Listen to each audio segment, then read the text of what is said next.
A Little Princess.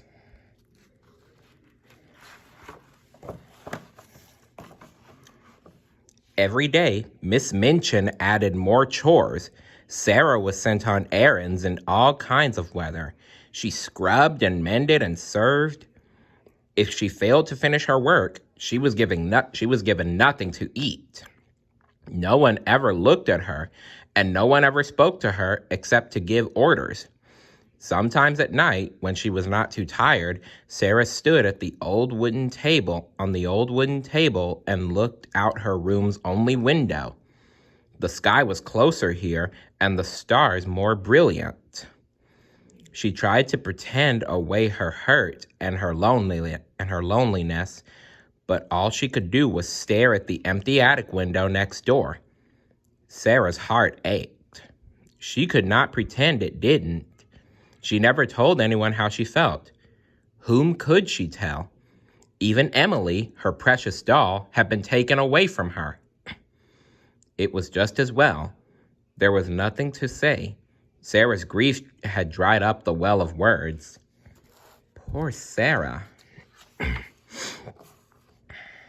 And what is with Miss Minchin? Doesn't she know that child labor is illegal? Soldiers don't complain, she would mutter between her clenched teeth.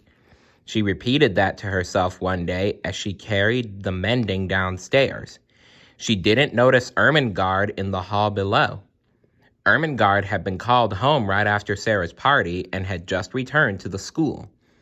The other girls had told her what had happened, but she wasn't prepared to see Sarah looking so pale and strange in her outgrown dress.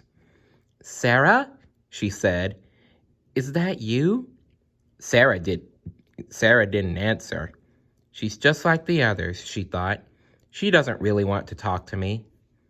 How are you? Ermengarde asked. I don't know, Sarah replied. How are you? The coldness in Sarah's voice made Ermengarde shy and uneasy. Are you very unhappy? The ache in Sarah's heart swelled. How could anyone be so stupid, she wondered. What do you think? She snapped. Do you think I'm very happy? And she marched past Ermengarde without another word. For several weeks after that, Sarah looked the other way whenever they met. Ermengarde was confused and hurt.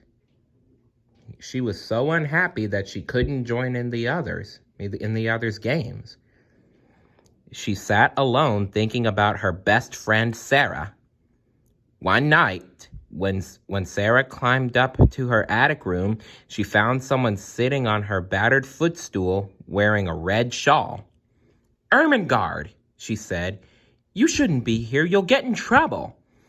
Ermengarde's eyes and nose were pink with crying. I don't care, she said. Oh, Sarah, please tell me why you don't like me anymore. Sarah felt a lump in her throat. I do like you, she said. It's just that everything's changed. You're different. You're the one who's different, Ermengarde said. You didn't talk to me and I thought you didn't want to talk to me. No one else does, Sarah said. Oh, Sarah, Ermengarde wailed.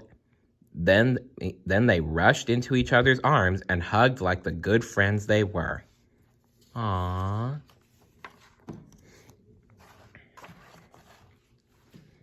Stay tuned for part 6. See you later. Bye.